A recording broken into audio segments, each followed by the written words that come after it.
नमस्कार दोस्तों, competition war के यूट्यूब चैनल में आपका स्वागत है। मेरा नाम है संदीप और हाजिर हूं आपके लिए लेकर करंट अफेयर्स की एक नई वीडियो। दोस्तों, आज की वीडियो में हम जुलाई 2023 में प्रमुख नियुक्तियां, निधन, व्यक्तित्व, पुरस्कार, खेल और पुस्तकों के बारे में बातचीत करने वाले हैं। दोस्तों, इसके पहले की जो वीडियो थी, इससे जस्ट पहले, वह करंट अफेयर्स के साइंस एंड टेक और पर्यावरण सेक्शन से बेस्ड थी। दोस्तों, आज की वीडियो में हम बहुत ही शानदार तरीके से सभी चीजों का वर्णन करने वाले हैं।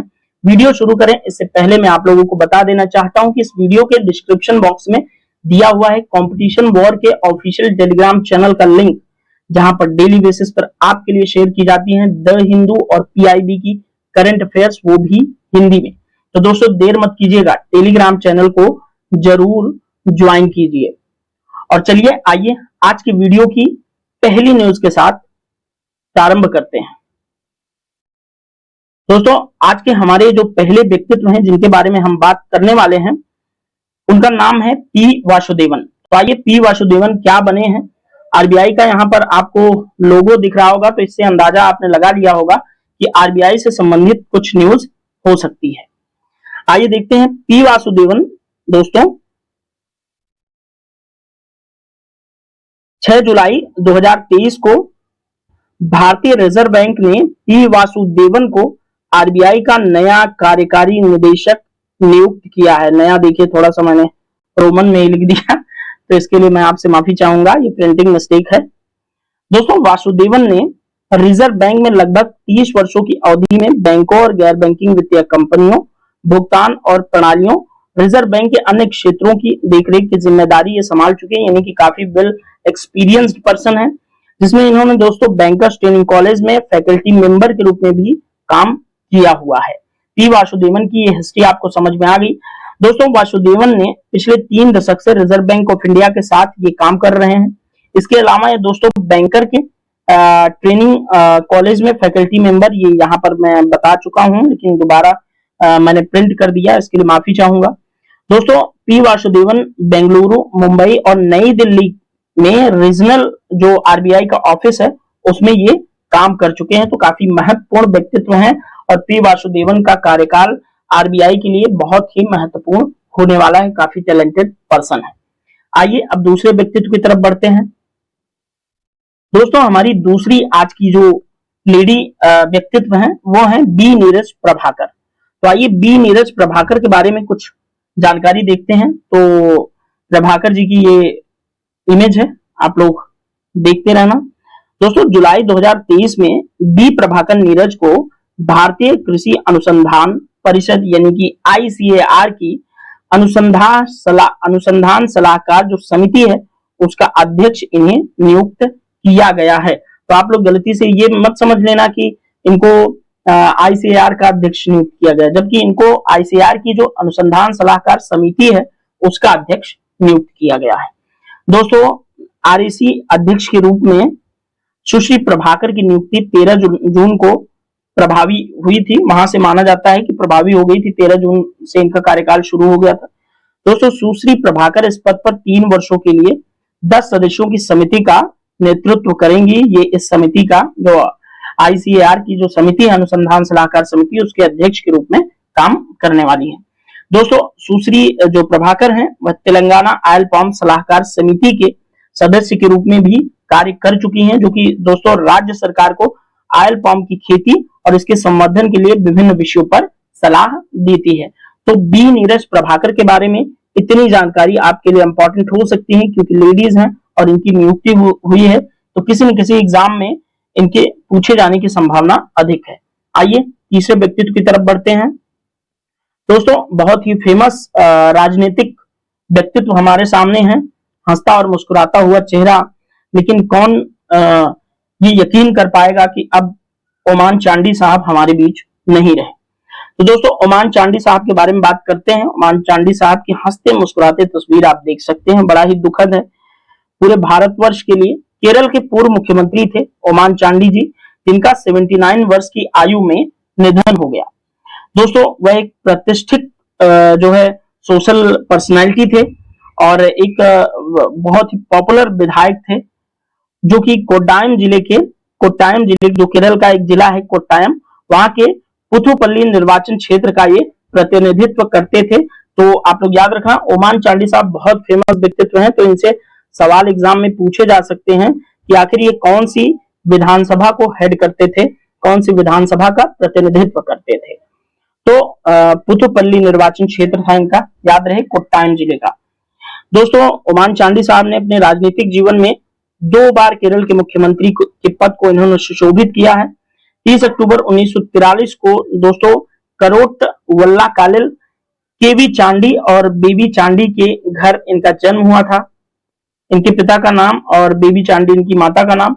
दोस्तों, ओमान चांडी साहब ने केरल छात्र संघ और युवा कांग्रेस में भागीदारी के माध्यम से इन्होंने राजनीति में प्रवेश किया था। ये छात्र राजनीति से उपजे हुए व्यक्तित्व थे, तो काफी अच्छे राजनेता भारत के लिए साबित हुए। दोस्तों, लगभग 5 दशकों से अधिक समय तक पुथुपल्ली निर्वाचन क्षेत्र का इन्होंने प्रतिनिधित्व किया, जो कि कुशल राजनेता का इन्होंने प्रमाण भी प्रस्तुत किया।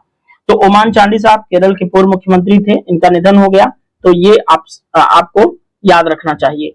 और कांग्रेस, युवा कांग्रेस के रूप में ये भागीदारी करते हुए राजनीति के अंदर आए थे।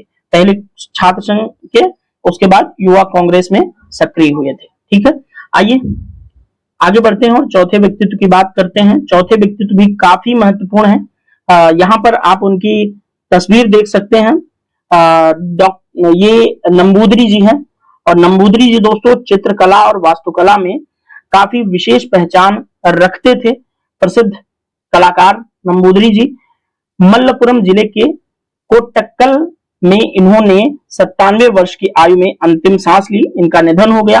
और केरल से संबंधित ये व्यक्तित्व हैं, याद रखना।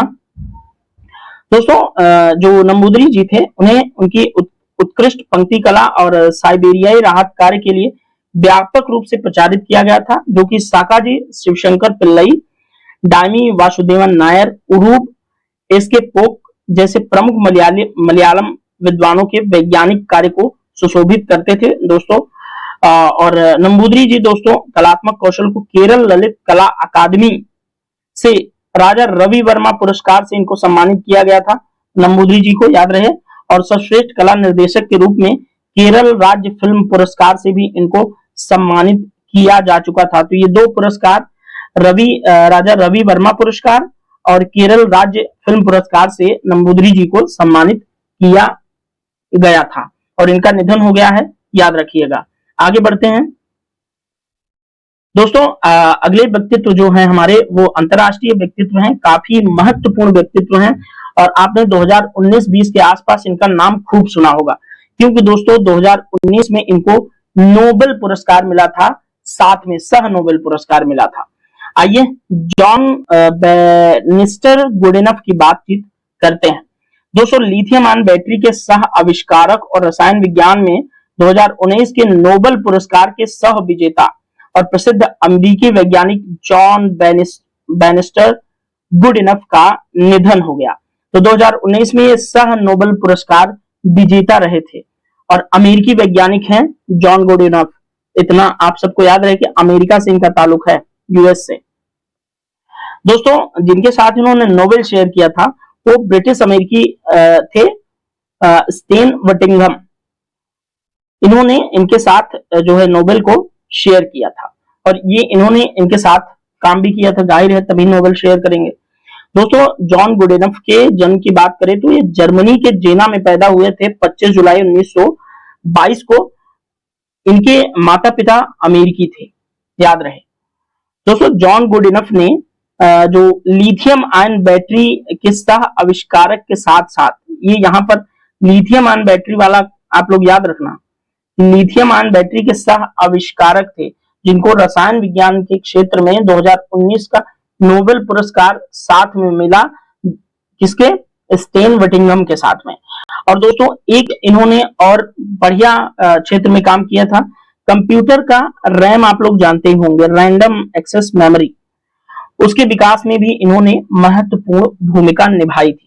दोस्तों, कंप्यूटर प्रौद्योगिकी के क्षेत्र में उनके योगदान ने एक अग्रणी वैज्ञानिक के रूप में उनकी विरासत को और मजबूत किया। तो आप लोग याद रखना कि यहाँ वाला कंसेप्ट आपके लिए बहुत अधिक इंपॉर्टेंट है। साथ ही लिथियम आयन वाला भी ये जॉन गुडविन इनफ साहब से बहुत महत्वपूर्ण कंसेप्ट है, फैक्ट है, ये पूछे जा सकते हैं। ठीक है, इतना मैंने शॉर्ट फॉर्म में आपको सारी चीजें बताने की कोशिश करी और ये आपके लिए बहुत ज्यादा इंपॉर्टेंट, चाहे तो आप इसका स्क्रीनशॉट लेकर भी रख सकते हैं। आइए आगे बढ़ते हैं दोस्तों।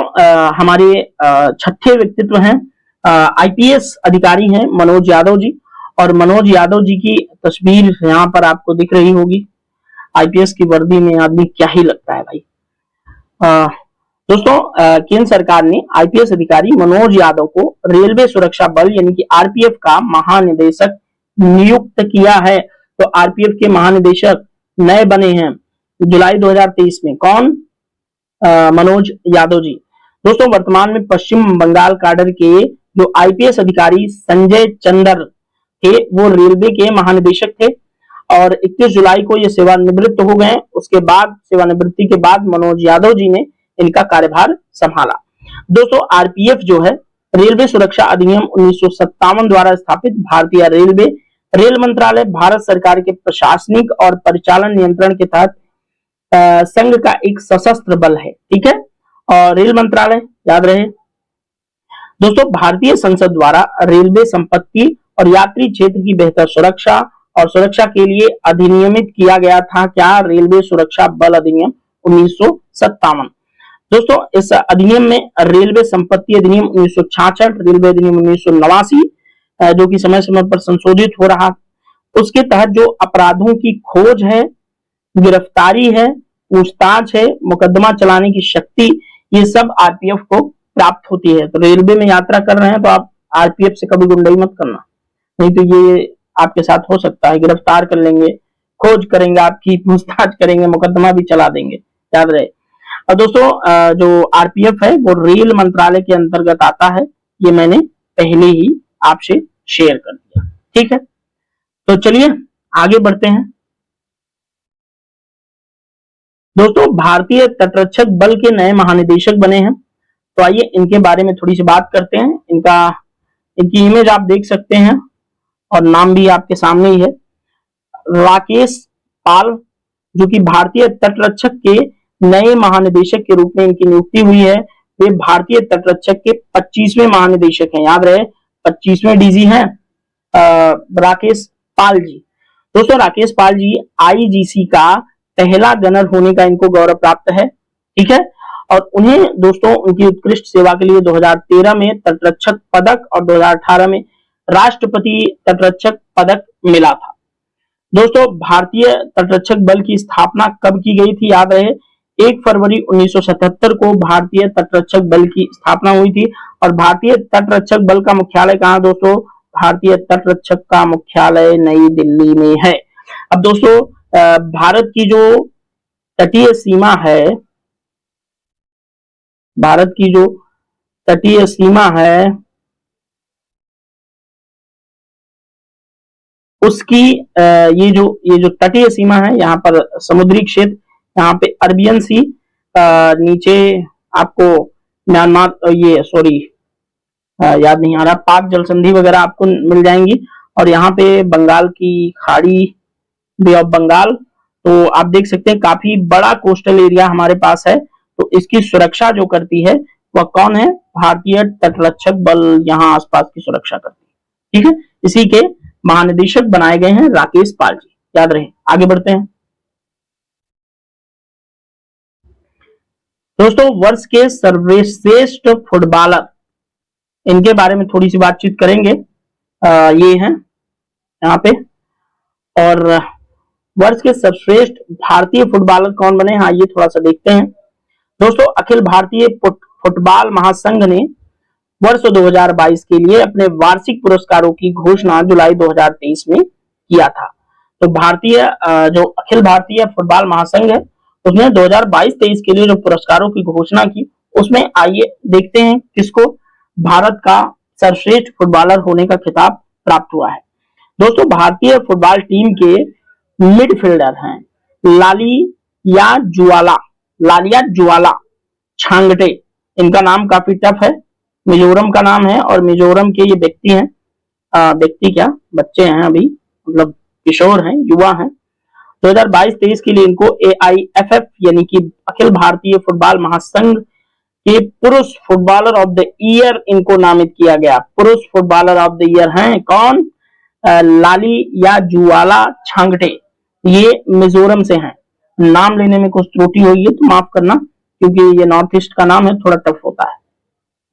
दोस्तों इनकी उम्र कितनी है? 26 साल। तो 26 वर्ष के लालिया जुवाला छांगटे ने ईस्ट बंगाल के नंद कुमार शेखर और नोरेम महेश सिंह को हराकर ये पुरस्कार जीता है। दोस्तों मनीषा कल्याण, इनके बारे में भी आपको याद रखना है, ये भी इंपॉर्टेंट है। जिस तरह का महत्व लालिया जुवाला रखते हैं उसी तरह का मनीषा कल्याण भी महत्व रखती हैं। तो पुरुष वर्ग में अगर भारतीय फुटबॉलर ऑफ द ईयर चुना गया तो लालिया जुवाला छांगटे को, और महिला वर्ग में मनीषा कल्याण को। तो दोस्तों मनीषा कल्याण ने लगातार दूसरी बार अपना जो दूसरा महिला फुटबॉलर ऑफ द ईयर का पुरस्कार है वो जीत लिया है। तो दूसरी बार इनको महिला फुटबॉलर ऑफ द ईयर चुना गया है, किसको? मनीषा कल्याण को। आप लोगों को याद रहे कि पुरुष भारतीय फुटबॉलर ऑफ द ईयर 2022-23 लालिया जुवाला छांगटे और महिला फुटबॉलर ऑफ द ईयर कौन? मनीषा कल्याण। और मनीषा कल्याण को दूसरी बार ये पुरस्कार प्राप्त हुआ, याद रहे। दोस्तों AIFF यानी कि अखिल भारतीय फुटबॉल महासंघ वर्ष 2022-23 का जो उदीयमान इमर्जिंग फुटबॉलर है वह आकाश मिश्रा है। उदीयमान, ये थोड़ा सा खतरनाक हिंदी लिखी हुई है, इसको आप इमर्जिंग मानना, ठीक है। Emerging player of the year का खिताब आकाश मिश्रा को मिला है, याद रहे। आइए आगे बढ़ते हैं। दोस्तों एनी पुरस्कार प्राप्त हुआ है, एक भारतीय व्यक्तित्व है, इनके बारे में आइए थोड़ी सी चर्चा करते हैं।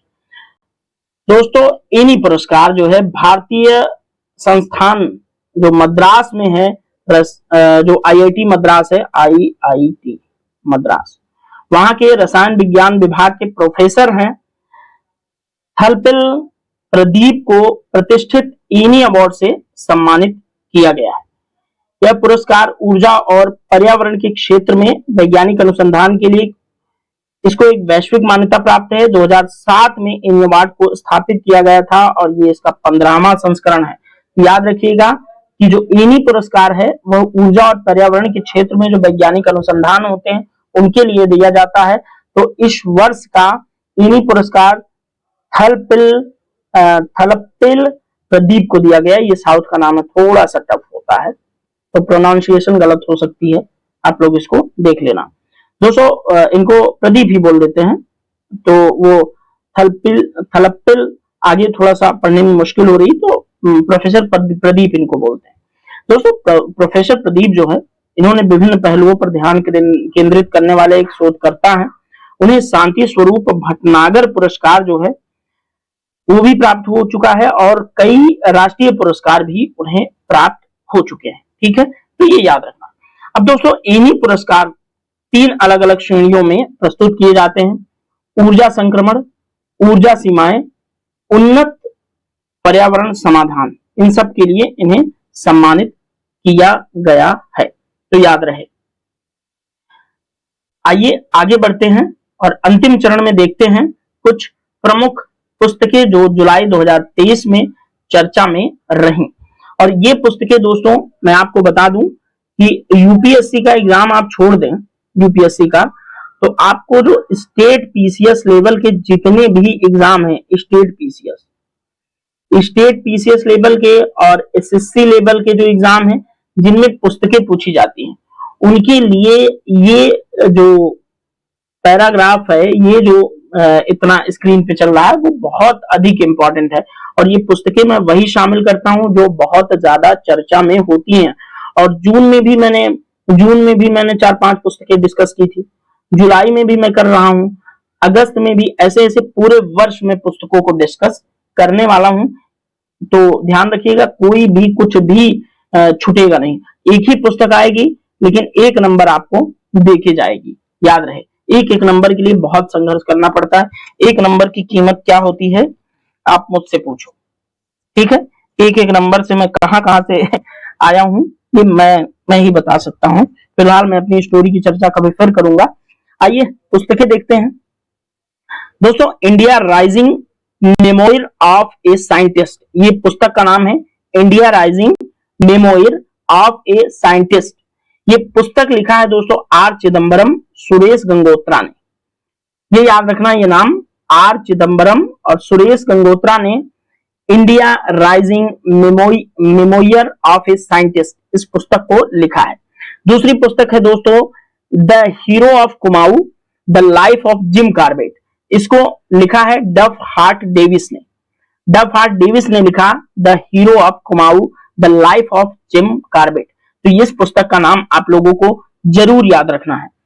तीसरी पुस्तक है दोस्तों how the best leaders lead. ये पुस्तक लिखा ब्रायन ट्रेसी ने। तो ब्रायन ट्रेसी को भी आप याद रखना। तो how the best leaders lead काफी अच्छी पुस्तक का नाम है, तो इसको ब्रायन ट्रेसी ने लिखा, इसको याद रहे। चौथी पुस्तक है दोस्तों Smoke and Ashes, Amitav Ghosh की पुस्तक है, ये आपको याद रहे। पांचवी पुस्तक है दोस्तों the Golden Years, the many joys of living and good long life. ये पुस्तक famous famous famous writer Ruskin Bond साहब का है। रस्किन बॉन्ड आई थिंक पहाड़ी राज्य में रहते हैं कहीं, और ये भारतीय हैं, याद रखना भारतीय हैं। कहीं आप इनको रस्किन बॉन्ड समझ के कहीं अमेरिका या ब्रिटेन का मत समझ लेना आप, ये इंडियन है लेकिन है ब्रिटिश मूल के। अब छठी पुस्तक है दोस्तों माया मोदी आजाद। ये सिर्फ इतना नाम याद रखेंगे तो आपको समझ में आ जाएगा। Maya Modi Azad, Dalit politics in the time of Hindutva. और इस पुस्तक को लिखा दोस्तों सुधा पई और सज्जन कुमार ने। तो Maya Modi Azad, Dalit politics in the time of Hindutva, इसको लिखा सुधा पई और सज्जन कुमार ने। माया मोदी और आजाद से आप समझ रहे होंगे, माया मतलब मायावती जो मुख्यमंत्री रही हैं उत्तर प्रदेश की, मोदी जी जो कि भारत के वर्तमान प्रधानमंत्री हैं, आजाद यानी कि चंद्रशेखर आजाद रावण जो कि एएसपी आजाद समाज पार्टी जो है, जो पहले भीम आर्मी नाम का एक संगठन हुआ करता था, उसके संस्थापक हैं। और संगठन हुआ नहीं करता था दोस्तों, वो संगठन जो दलितों के लिए है, उसका भीम आर्मी नाम है, डॉक्टर भीमराव अंबेडकर साहब के ऊपर बना है। ये बेसिकली दलित पॉलिटिक्स के ऊपर काम करते हैं। तो वो दोस्तों वही जाकर के बाद में एक पार्टी का रूप धारण कर लिया, आजाद समाज पार्टी। और बाकी तो आपको पता ही है दलित पॉलिटिक्स के बारे में, इसके बारे में ज्यादा कुछ कहने से मैं बचूंगा। हमारी अंतिम पुस्तक है दोस्तों colours of devotion, Anita Bharat Shah की पुस्तक है। कलर्स ऑफ डिवोशन किसकी पुस्तक है? अनीता भरत शाह की। और दोस्तों लिखा ये इसमें क्या है, कलर्स ऑफ डिवोशन में क्या है, ये थोड़ा सा जानना जरूरी था। तो श्री वल्लभाचार्य द्वारा निर्धारित जो पुष्टि मार्ग है, उसकी भारतीय दार्शनिक अवधारणाओं के अंतर्निहित को समझने के लिए, तो वल्लभाचार्य का दर्शन जो है, जो पुष्टि मार्ग है, उसी को समझने के लिए कलर्स ऑफ डिवोशन लिखी गई है अनीता भरत शाह द्वारा। तो ये पुस्तकें आपके लिए काफी अधिक महत्व रखती हैं। आप लोग इन पुस्तकों को रट डालना, ठीक है, पूरी अच्छी तरह से आप लोग लर्न कर लेना बुक को। सभी बुकें, ये जो 1 2 3 4 5 6 7 बुक हैं, आपके लिए सातों बहुत अधिक इंपॉर्टेंट है। एक तरीका मैं बता सकता हूं इन बुकों को याद रखने का। तो इन बुकों का जो पहले नाम है, दो टाइप के इनमें होते हैं। जो पहले नाम है इंडिया राइजिंग, इसको आप याद रख लेना कि इंडिया राइजिंग लिखा आर चिदम्बरम और सुरेश गंगोत्रा ने। द हीरो ऑफ कुमाऊं, इसका द हीरो ऑफ कुमाऊं, तो इसको पूरा इतना सिर्फ याद रखना कि द हीरो ऑफ कुमाऊं किसने लिखा? डफ आर्ट डेविस ने। और यहां पर हाउ द बेस्ट आप याद रख सकते हैं। और ये तो बहुत छोटा नाम है, लीडर्स लीड, तो ब्रायन ट्रेसी का है, इसको भी याद है। स्मोक एंड एसेज, ये अमिताभ घोष का, ये तो काफी छोटा है। यहाँ पर ये पुस्तक द गोल्डन ईयर्स के नाम से आप याद रख सकते हैं, रस्किन बॉन्ड की किताब है। रस्किन बॉन्ड, बॉन्ड पढ़ना, इंग्लिश में थोड़ा सा प्रोनाउंसिएशन बॉन्ड अच्छा करना चाहिए। मोदी, माया मोदी आजाद, दलित पॉलिटिक्स के से रिलेटेड ये है। तो माया मोदी आजाद सिर्फ इतना याद रखेंगे तो आपको याद हो जाएगा कि माया मोदी आजाद नाम की जो पुस्तक है वो सुधा पै और सज्जन कुमार ने लिखी हुई है। दोस्तों, कलर्स ऑफ डिवोशन ये अनीता भरत शाह ने लिखी है। ये पुस्तक बहुत ज्यादा महत्वपूर्ण है, आप लोग ध्यान रखना, क्योंकि ये वल्लभाचार्य जी और उनके पुष्टि मार्ग से रिलेटेड है। तो colours of devotion, Anita Bharat Shah, ये याद रहे। ठीक है दोस्तों, तो इस वीडियो में इतना ही, और आपका बहुत बहुत धन्यवाद, शुक्रिया। आपने इतना वक्त दिया, आपने इस वीडियो को देखा और आपने इस पर विश्वास जताया। दोस्तों, अगर किसी भी तरह से ये वीडियो आपके लिए हेल्पफुल रही हो अंत तक देखने के बाद, तो आप कमेंट बॉक्स में कमेंट जरूर कर देना, अच्छी हो बुरी हो, और इसको लाइक कर देना। अगर अच्छी लगी हो तो लाइक कर देना, अदरवाइज डिसलाइक का बटन बगल में दिया होता तो डिसलाइक कर देना, कोई दिक्कत नहीं है। इससे हमें क्या होगा, थोड़ी सीख मिलेगी।